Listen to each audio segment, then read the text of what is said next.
Welcome to Finding Happiness in Hard Times. My name is Ken Burtness, and I'm coming to you from Haleiwa out at the North Shore. And today we have a very special program for you called The Joy of Travel. And with me is Mary Burtness, who's a friend, cousin, teacher, and world traveler. And she's going to be talking to us about how travel expands our horizons, deepens our understanding of the world, and inspires us. But first, a word from ThinkTech Hawaii. We'll be right back.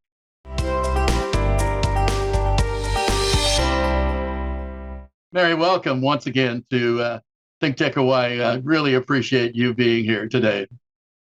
I was looking forward to this. Mary lives in Fairbanks, Alaska, and she just recently took a trip to southern Chile, southern Argentina, and Antarctica. Talk about going from the top of the world to the bottom of the world. Mary, maybe we can start with you telling us what made you decide to do this long trip north to south.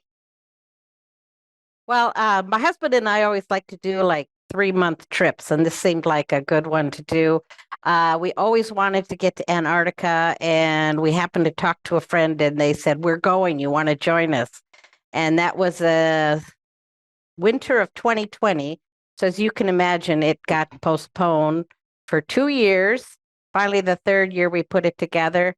My husband was in the Peace Corps in South America, so we love to travel down to South America because of the culture, the Latin culture. And all my life I've heard about the Patagonia and wanted to really experience that and understand it because it's huge. Yep. And then, of course, we wanted to get Antarctica because you know that things are melting. And, of course, I wanted to see penguins. That's terrific. That sounds great. And I am totally envious of your trip. I've seen some of those slides, and they are beautiful. Mary's going to show us those in just a bit. One thing I wanted to mention, because of COVID, as you mentioned, a lot of people have not been traveling, but now it seems like in this year, 2023, that everybody is anxious to get back traveling around, and they have a great need to do that. But if you travel a lot, like you and Jeff, your husband, do, it needs to be something more than just sort of satisfying a need. It needs to bring you joy. So I was going to ask Mary to tell us a little bit about what brings her joy in traveling.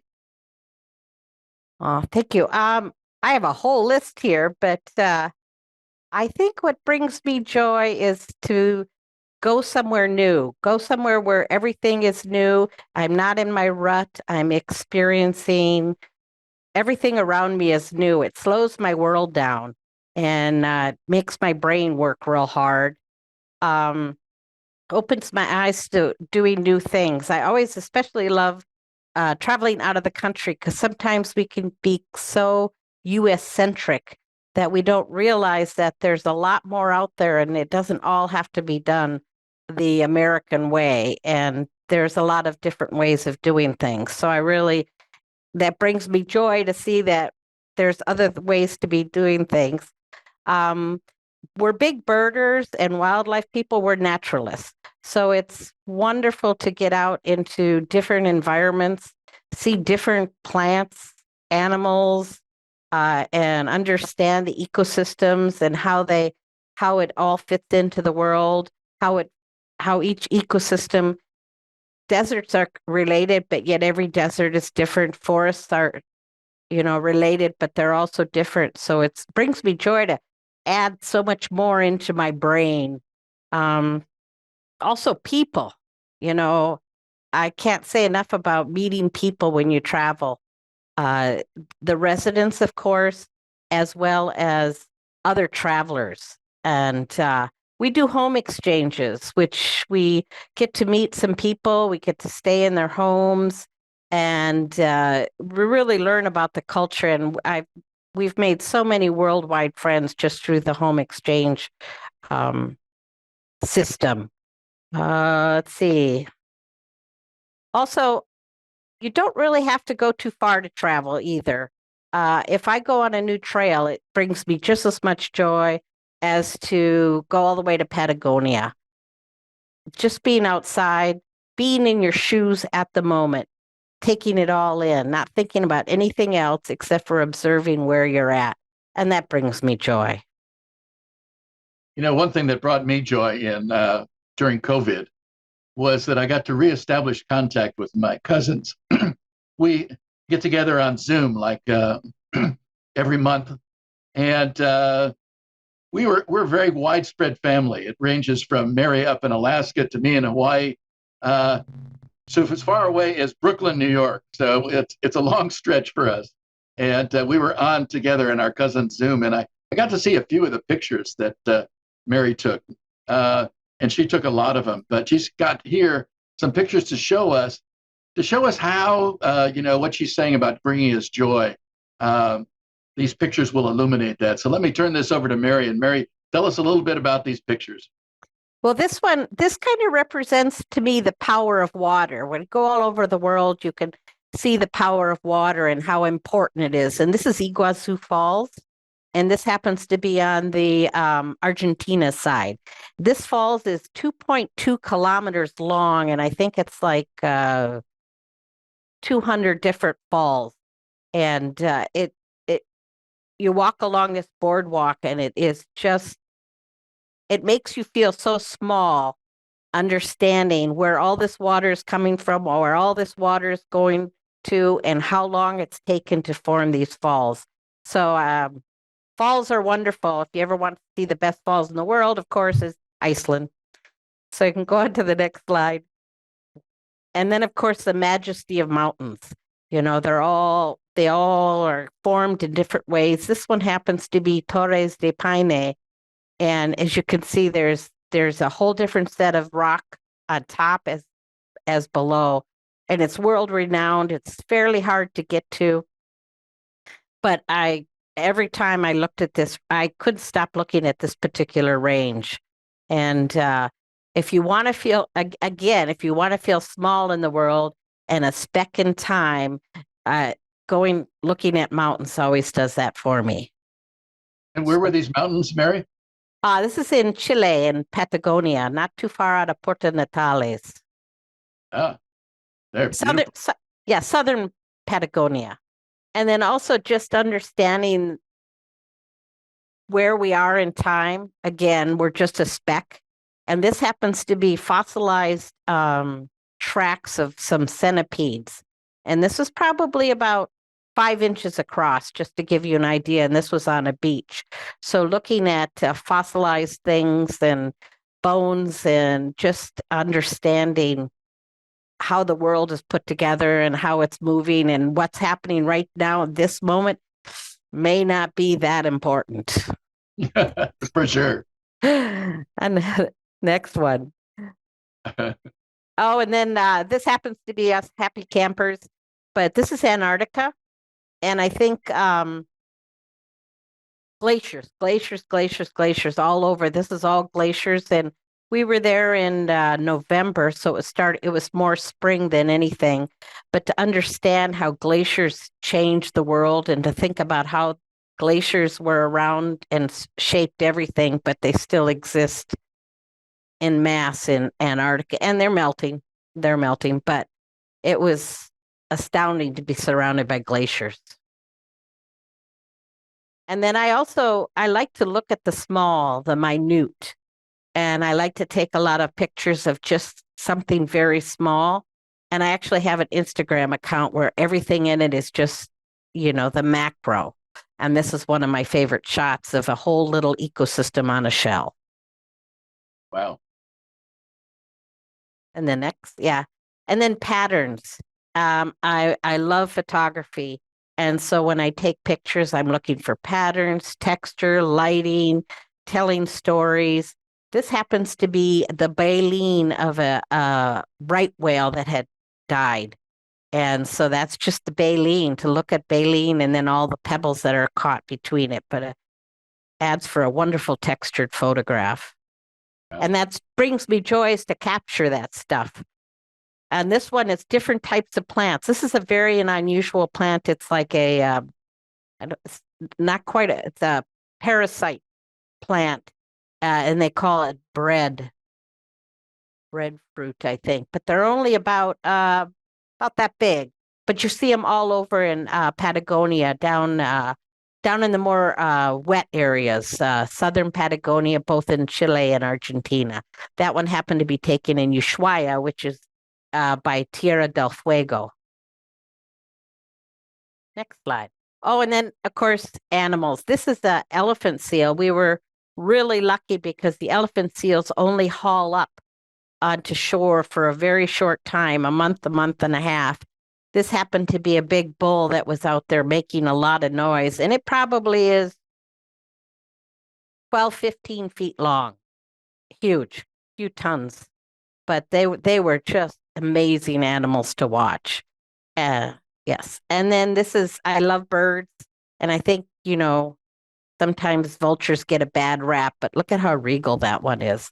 And yeah, my husband and he has binoculars and he's constantly looking for birds, and I'm capturing them with my camera.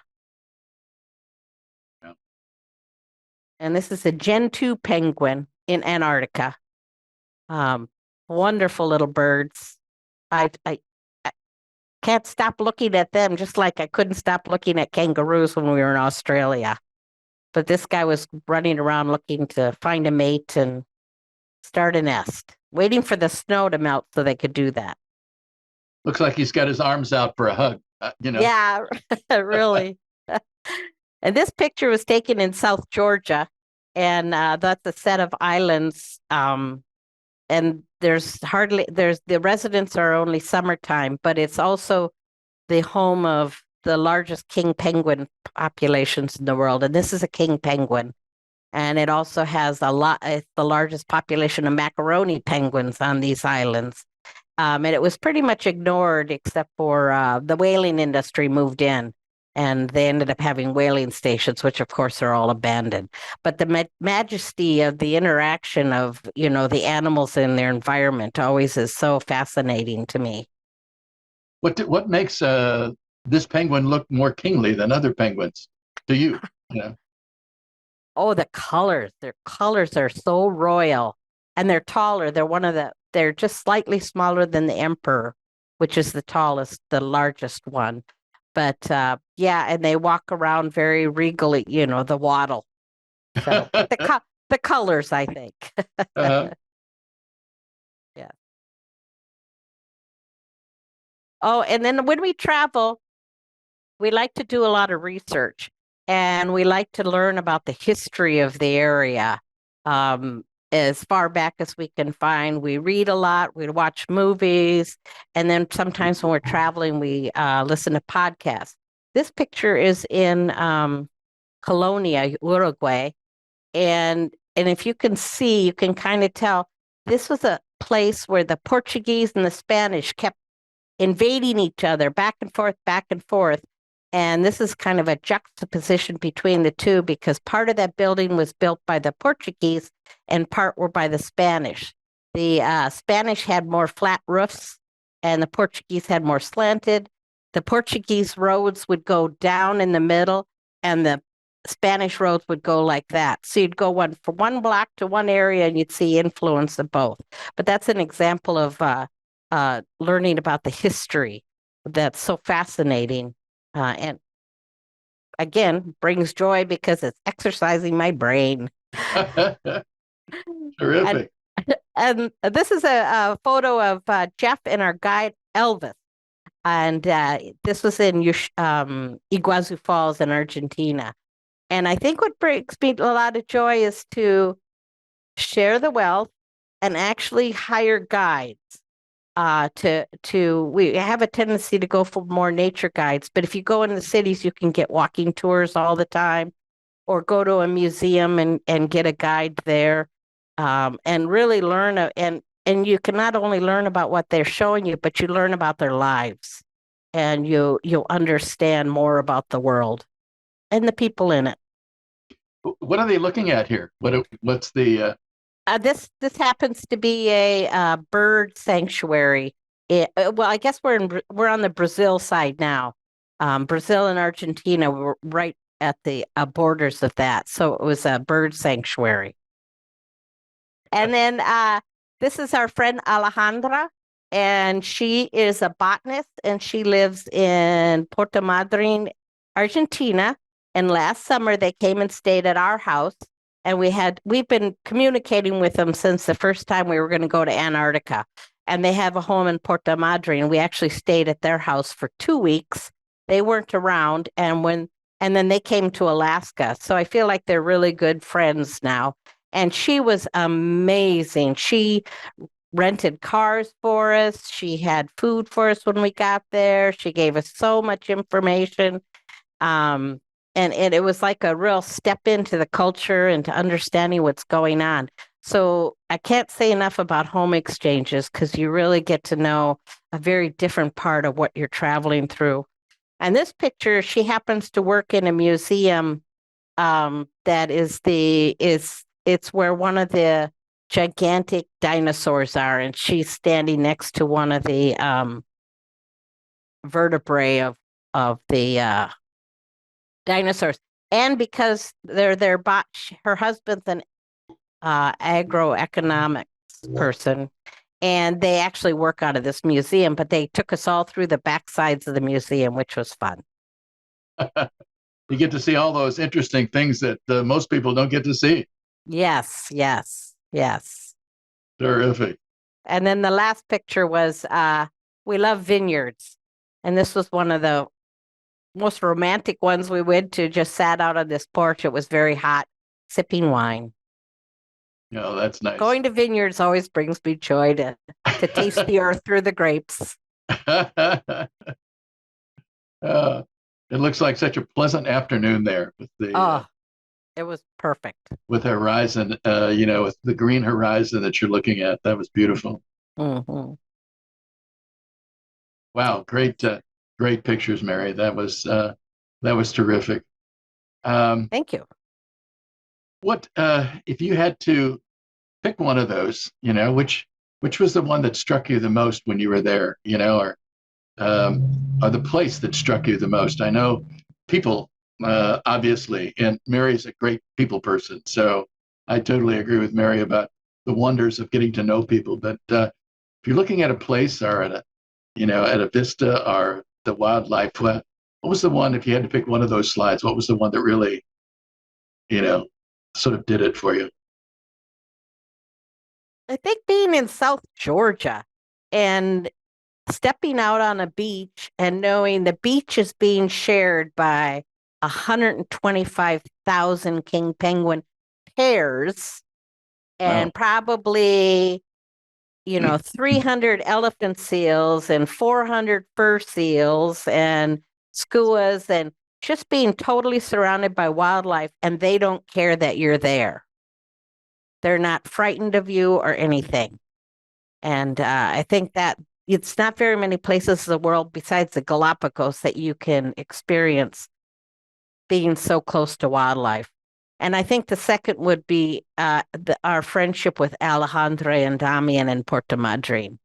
That would be, it's not a beautiful scene, but it's beautiful memories. No, that's so important. So many animals that you mentioned all together. I saw one of your pictures where they were like, arm to arm, leg to leg. And it was like being dumped in one of the biggest cities in the world, and you're right in the middle of this, and except that these wonderful animals. That's terrific. One of the things I was going to ask you about, we got to look at a lot of different places, that you took us to, and I really appreciate that. One of the places that I know you visited on the last trip was the Falklands. Maybe you could tell us a little bit about the Falkland Islands. Yeah, I had mentioned that we like to do a lot of history beforehand, and probably everybody might have a memory that the Falklands was the place of the war. Yeah. And Argentina was in need of a morale booster for their people, so they decided to invade the Falklands. And the British, being the British, thought, yeah, that's not right. So they had a very, very ugly, horrible war on the Falklands. And there's lots of evidence of the war there. It's in the Falklands is very British. fish and chips and everything else that you can imagine. Everybody speaks with a British accent. Uh, and it's very pastoral. It's had sheep herding on it for a long time. So a lot of the natural vegetation is gone. And so it's very pastoral. But there's a lot of rookeries, albatross and penguin, and on the more distant areas. And the people there live on remote islands and only get around once in a while. So there's that camaraderie of being way out. I think there's like 26,000 people on the Falklands. Oh. So it's very interesting. Now, you've been so many places in the world, and taken so many wonderful trips. And I've got a good feeling that you're probably already planning your next trip. Maybe you could share a little bit with the audience about where you and Jeff are headed next on your adventures. Well, in a couple weekends, we're going to a village hub called Kotzebue in eastern Alaska, and we're going fishing. And it's a kind of a big fish that you fish through the ice shelf, the sea ice shelf. And I've never been out there. It's Inupiaq natives out there, so that'll be that cultural aspect of it. And then we're going to Glacier Bay National Park in June, and we're going to be doing a kayak trip where the humpback whales migrate through or are feeding. They're feeding heavily, so we'll get to kayak with some humpback whales. We're also going to go to South Dakota to visit some friends, and I never thought there'd be much in South Dakota, but our research is proving to be pretty interesting. We're going to the Black Hills. We're thinking about going to the Bajas, Belize. Yeah, the list. The worst part of traveling is when you meet a lot of other travelers and all they do is add spots on your bucket list. So one of these was one of those added onto your bucket list, huh? Oh, yes. By fellow travelers? Oh, yes. Always. Always. Yeah. Well, when I was young, I had a chance to, when you're young, you're sort of free and easy. And I really envy Mary and Jeff. They don't let age get in the way of traveling. And I sort of did. My traveling days were mostly in my 20s and 30s. But I did get a chance to visit all 50 states. That was my goal. And I never found a place that wasn't beautiful or it didn't have something that really just made me feel happy to be in this country and to share it with so many people in so many different places. So, and South Dakota is, one of those places that's you don't think that will be amazing, but is. So I'm happy to hear that you're going to see that. That's terrific. Mm-hmm. Mm-hmm. Mary, we're getting toward the end of the show, and I wanted to talk about things that you might recommend to people in the audience, because travel is not as cheap as it used to be, and it's a little more difficult. And I think people who haven't traveled a while because of COVID or whatever reason are surprised that it's not quite as easy as it used to be. So I was hoping that you might have a few ideas to pass on to our audience about how things could be a little bit easier, how things could be a little more likely to provide you with joy rather than hassles. And I know that you are very good at that. So I was wondering if you could say a few words to our audience who are thinking of traveling. Sure. We have a tendency to travel for long periods of time, and we always plan in rest days where we do nothing, or we just take walks in the neighborhood. I think that's really important. For me, I always remember that the journey, it's not the destination that is the goal. And so take every step and know that was part of your journey. And if you don't get to everything, that's okay. You don't need to get to every tourist destination, because they're usually pretty crowded and there's usually alternate things you could do. We always plan far in advance and do a lot of research through our library. Look into getting some good tech stuff. Your phone can be very valuable because you're not going to necessarily get Wi-Fi. So don't wait to get to your hotel and hope that you can do research for something else. Consider home exchanges. They're wonderful.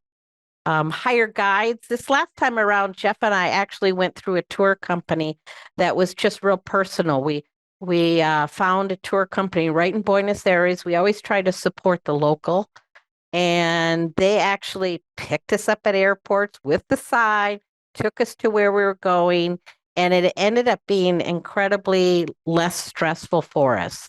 And we got to where we're going a lot faster. I think that's really good. And I would take time to journal, because then when you think about the trip in the future, you'll have those details that will, click your memory as to the wonderful things that you might forget, because it's the little things that bring a lot of joy, as well as the huge falls or the mountains. Well, thank you for that. That's certainly good advice. And so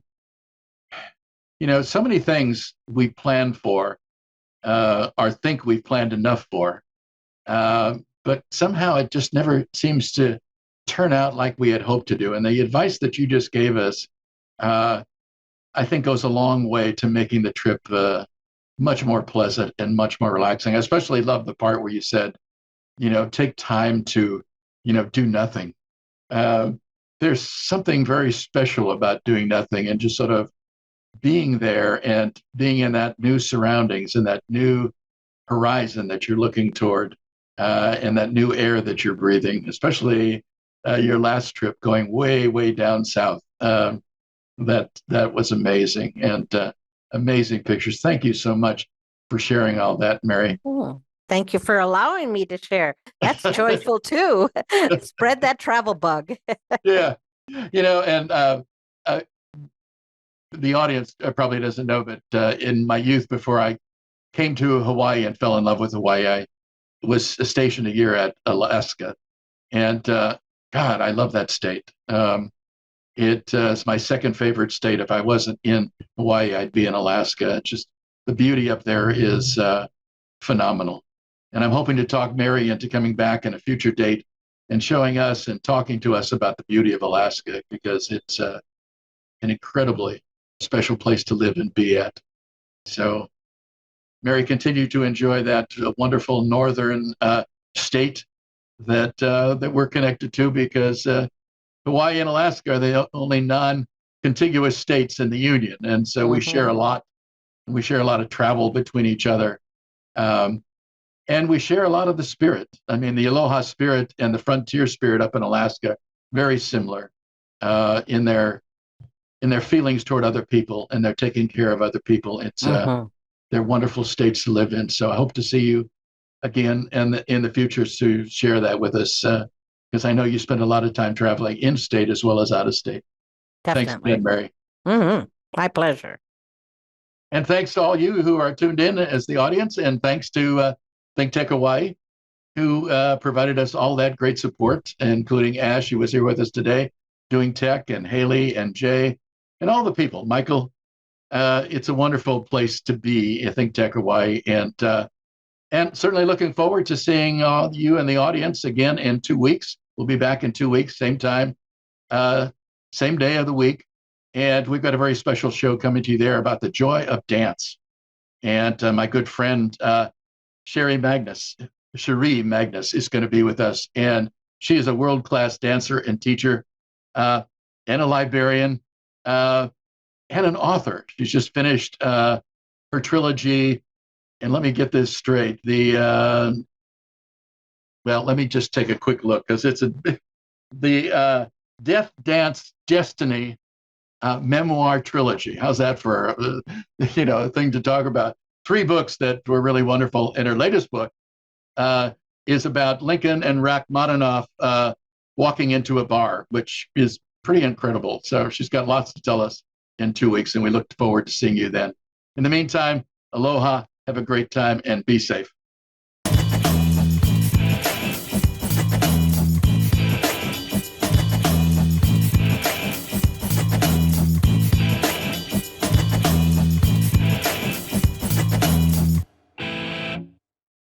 Thank you so much for watching ThinkTech Hawaii.